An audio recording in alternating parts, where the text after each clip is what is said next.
This episode of Lawyers Tell All is brought to you by Law Firm Conversions. If your law firm's phone is ringing, that only means your marketing is successful. It's what happens when the phone is answered that will drive your success or failure. Visit www.intakeacademy.com and claim your free copy of Chris Mullen's groundbreaking book for lawyers and law firms that gets every call converting to become a profitable client, showing you the steps you need to take to ensure the right person is answering the phone and answering it correctly. Welcome to the Lawyers Tell All podcast, where Chris Mullins, the preeminent sales and communications consultant in the legal industry, shows you how it looks through lawyers' eyes. Here, innovators in the trenches provide powerful insights that help you connect with new clients, handle the sometimes harsh realities of the legal profession, and embrace the mindsets needed to succeed. Be sure to visit our website at www.lawyerstellall.com. And while you're there, subscribe to us via your favorite network. Now, lean in, tune in, and let's take a deep dive. Hello, everyone. It's Chris Mullins with Lawyers Tell All, and I am going to be interviewing Lenfestey, attorney Lenfestey. I just practiced it only for a moment. I said it 3 times in a row. It wasn't too bad.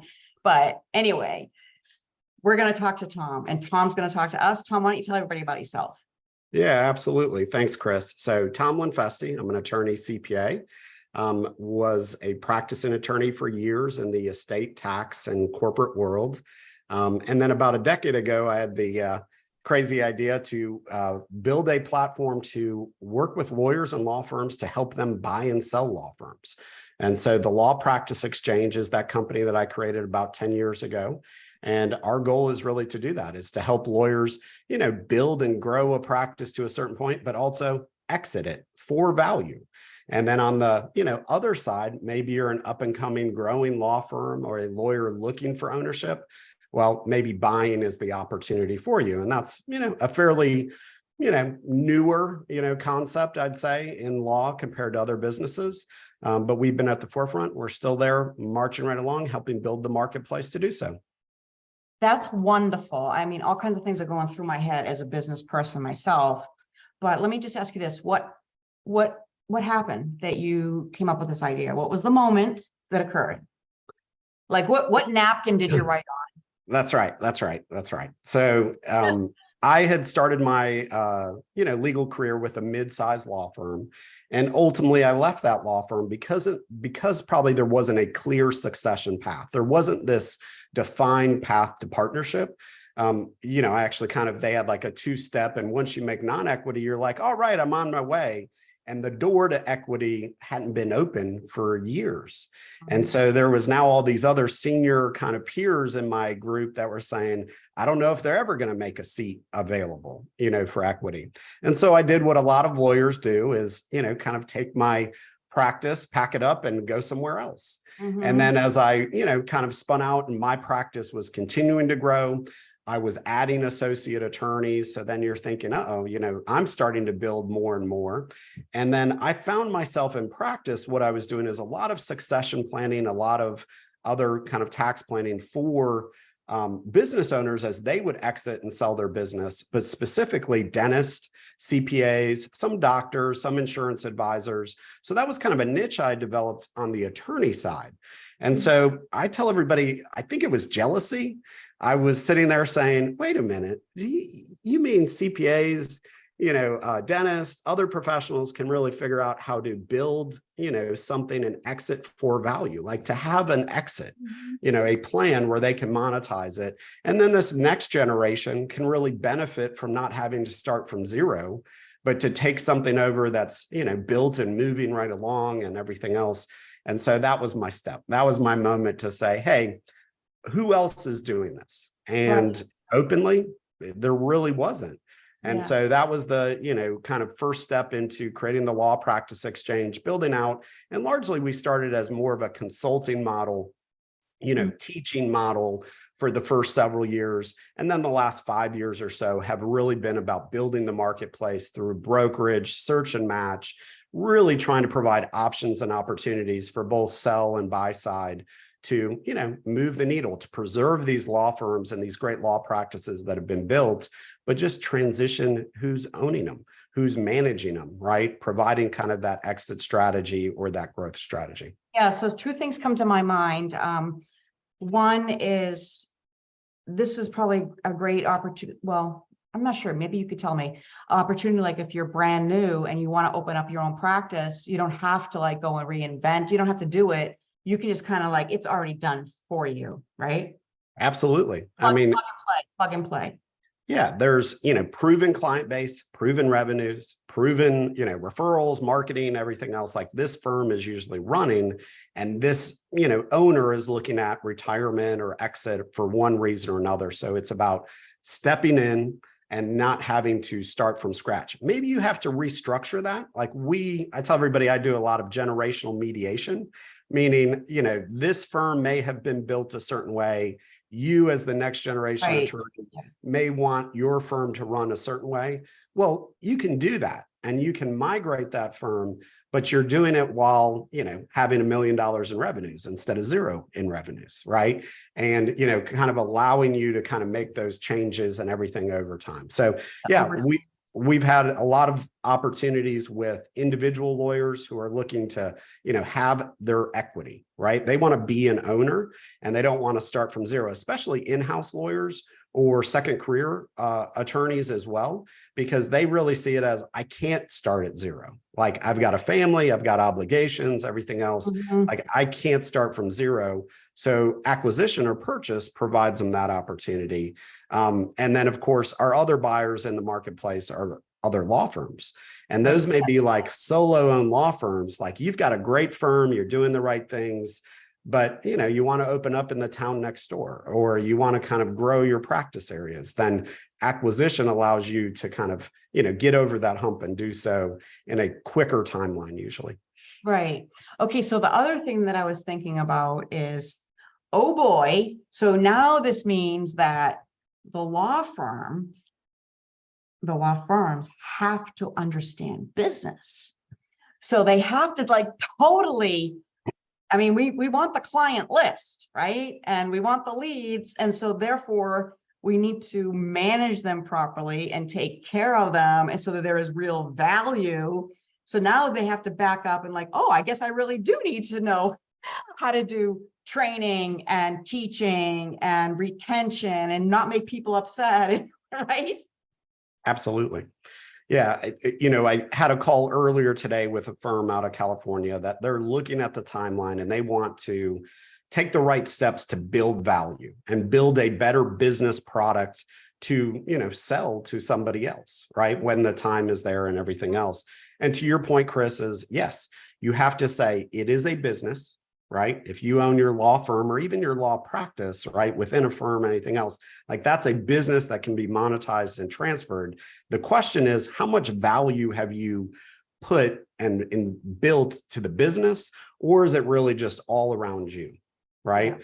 Yeah. And so I always separate as we take personal value, like attorney value, we couple it with business value, and we try to move them both. Right. So our goal is to move them both through developing a transition plan with buyer and seller. But a lot of firms haven't invested that heavily into the business. No.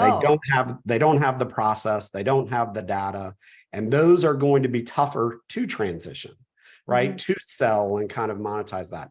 Others, I mean, they have invested over the years. They know their data. They have built their systems, and that really is attractive to buyers and otherwise because they can see it, right? They can see that and they can know that they can step into those shoes. Most firms are somewhere in between, right? And this because this is the same world, is that most need help to kind of get there. But, buyers are going to come to you and ask you, we're going to ask you, but buyers are going to ask you, financials. They're going to ask you, what are your intake numbers? What are your conversion rates? What do these look like, right? What's your process for doing this? What's your marketing plan? And a lot of lawyers are like, I don't know.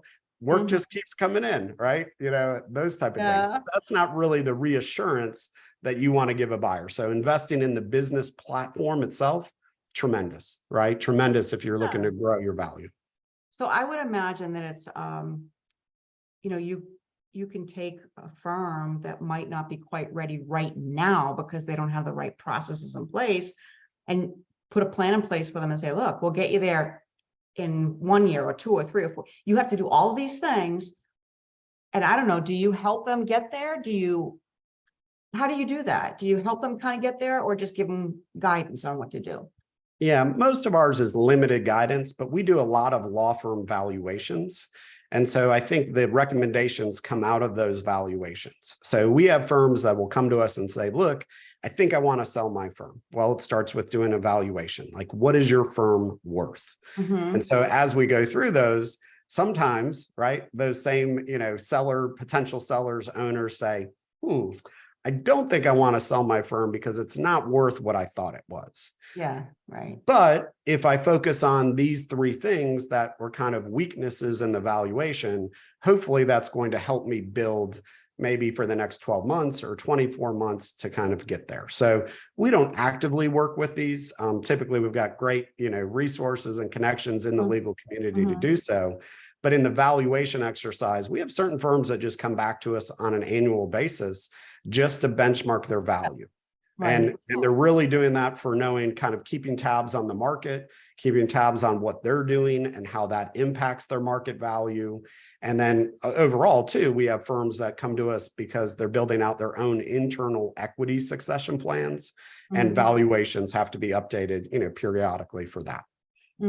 So do you have a mastermind, like, for all of these firms that aren't quite ready and they keep checking in with you, and like you have a mastermind and keep saying, get going, got to go here, right? Yeah, No? coming 2024. No, we Okay. haven't. Yeah, we don't have a mastermind yet. It's probably been the biggest thing of getting our buyers together, getting even our sellers together. The biggest thing with our sellers sometimes, and I tell everybody, is a lot of these lawyers have been running, as 100, 110 miles an hour. And then even though we're transitioning, it's like, how can we really provide almost like peer groups to say, look, I went through it, right? And kind of talk through even like pending sellers, potential sellers, to kind of do that is usually it's once they get to the end of it, they're like, oh, okay, yes. Like, I didn't envision it back here, but here I see it. Right. And so, yeah, I think, providing more education and resource, especially to, both parties, but to our buy side as well, of like how to do this, how to do it the right way, is huge. And, creating a mastermind or providing some resource groups to do so would be great. Yeah. Yeah. What would you say is the single most biggest challenge that you find that the law firms have to like take care of right away before they can even go there? Financials. I mean, lawyers typically don't like financials. It's not their natural, draws to get into the numbers, right? As the CPA side of me, right, it's more of my natural draw to get into it. Like, the attorney side of me may prevent me, but you can't make a deal where it doesn't make financial sense. And so kind of where I said, all of our, structures start with valuation, and we highly encourage, before you start exploring, like, start with gathering the financials, gathering the data, doing a valuation analysis, because overall, that's where you can craft then the deal terms, right? And you also get, can a buyer afford it? Is sellers' expectations reasonable? I've talked to a lot of attorneys who have said, hey, look, I tried to buy firms and these sellers would come with the most unreasonable expectations. And I said, yeah, fully agree. We deal with them, we deal with bringing those expectations down as well. But when we do it, we're doing it under an education process to show this is why this is your valuation. And this is why, if you tried to go up here because that's what you think, no deal is going to work, right? And so you're constrained sometimes by the financial. So we tell everybody, yes, meet. We've seen a lot of, parties come together and they meet for like 6 months, 9 months, but they never really got into like the financials and the deal terms. Right. That's the biggest mistake. You're finding there's 2 components. Fit is very important. And that means you like each other, you see the culture mesh, you see the client mesh, the referrals, everything else. But the other is the financials. And the financials really are the early thing that can qualify or disqualify any deal, right? Right, and saves time too. I mean, you get that taken care of, you know, if you should go forward or not. What about operational wise? What's the biggest challenge that you find that law firms have to work on? I do think it's that, it's the transition plan, right? Are you saying, in a deal or just overall No, operation? overall, like your firm, your law firm has got to have these 3 or 5 things in place before you should even consider going here. Process, documented process, right? Again, going back to, I've been asked the question a lot of like, what's the number one thing I can do to build value in my law firm? And I'm like, delegate your way out of a job. Right? Like if you want to be an owner and move to the owner seat versus being that employee seat, like delegate what you do, right? And the firm responsibilities that you have to other people within your firm, to process within your firm, or better yet, the people on that process, right? Because the overall aspect is if you are doing everything, and the traditional law firm is it all went through the solo owner, right? It all goes through. They're doing the work, they're doing the management, they're over here doing payroll, they're trying to do everything. That's a very tough firm for a buyer to see how they can step in and do everything. Right. And so our most successful and our easiest transitions between a seller and a buyer is where really that owner, that seller has gone and said, I'm going to define what I do and I'm going to delegate everything else. It's like the book Traction, right? Delegate to elevate. And such a core concept, but it makes sense. Or you go back to, all these like Built to Sell by John Warlow, right? Built to Sell. You either have a job or you have a business. And if you're just doing everything, then you have a job. If you can really build and invest in the process, invest in the people, invest in the business, then, right, you have a business to potentially sell and transfer. And in our world, in law firm world, it becomes so much easier to tell, a buyer, this is what I do. And then we have team and we have process, and I can show you all that. Right. Yeah. That will transfer very easily. You're going to get higher price, better terms, probably more suitors when you've built a firm like that versus one that everything goes through you. Okay. How much does intake play into this? Oh, absolutely. So again, previous call is we had a deal that the firm, is a personal injury family law firm. And so, it's one of our sellers and they've gone through some restructure. The key component, usually buyer's first question is, where do clients come from? Right? That's a buyer's first question. Where does this firm, where does this attorney, get their clients? So they want to know, like, is that referrals? Is that SEO, pay-per-click? Like where do they get those? Because that's the question of, will those transition? And then it's going to go to, okay, what do intake numbers look like from these sources? Right. How is that process handled? Right? What's the conversion rate? And then what does that lead to? And if you can show a strong, outside marketing to intake, to conversion, to client, the buyer sits there and says, well, the front half looks awesome. Right. Yeah, right. Even if there's some problems with operation, office, I think they're 3 attorneys heavy, right? I think there could be some process improvement, but that shows them the future. And this really highlights itself in practices like personal injury, where, we really see, again, case inventory, like cases in progress, become a huge focus for buyers and sellers in personal injury transactions, because that's on the shelf, right? That's already there. We know that in the next 12, 24, 36 months, like those cases are going to be worth something and can be transitioned and transferred. But savvy buyers are saying, great, that's wonderful. But let's look at your intake numbers. Let's look at your intake process, right? Because that's really telling me what is going to be coming in, day 1 after closing, day 2, and what my next, really 12, 36 months after the case inventory is kind of carried through, like what that future looks like. Strong marketing, but strong intake is just a tremendous sales piece to that, right? And I know that's your sweet spot, but overall, it's that aspect is get that wrong or say, I don't know where clients come from.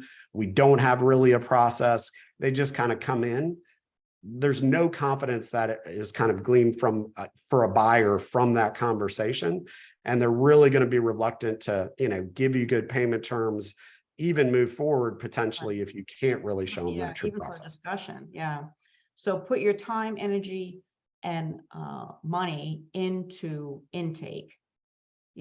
Just do it. Be all in 100%, and everything will end up working out. It's all about intake, right? Absolutely. And there's firms out there that are just marketing and intake firms. They really don't have operations, right?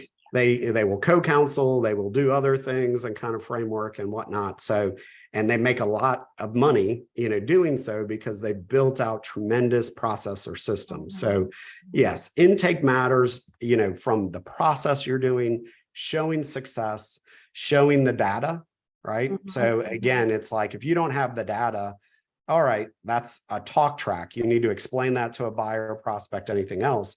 But if you do have the data and you roll up and you're like, oh, let me pull that up for you real quick, right? Like, boom, confidence from the buyer side, you've got much more of a sellable firm at that point in our world. Yeah, perfect.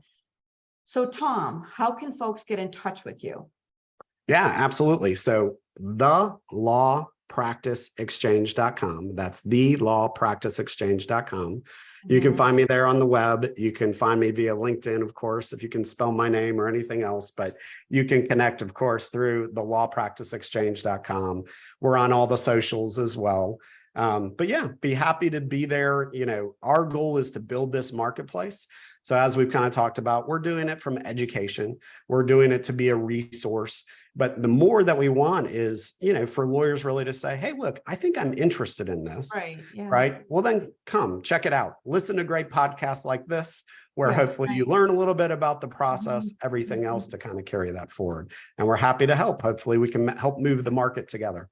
Yeah. Fantastic. Well, thank you so much. I appreciate it very much. Okay. Thanks, Tom. Yeah, absolutely. Bye, everybody. Lawyers Tell All. We'll see you real soon. Bye-bye.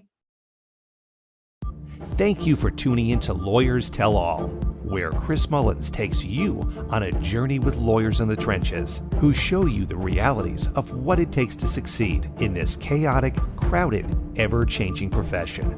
Remember to visit our website at www.lawyerstellall.com and enjoy even more great episodes like this one. Again, while you're here, subscribe to us via your favorite network. We look forward to seeing you next time on Lawyers Tell All.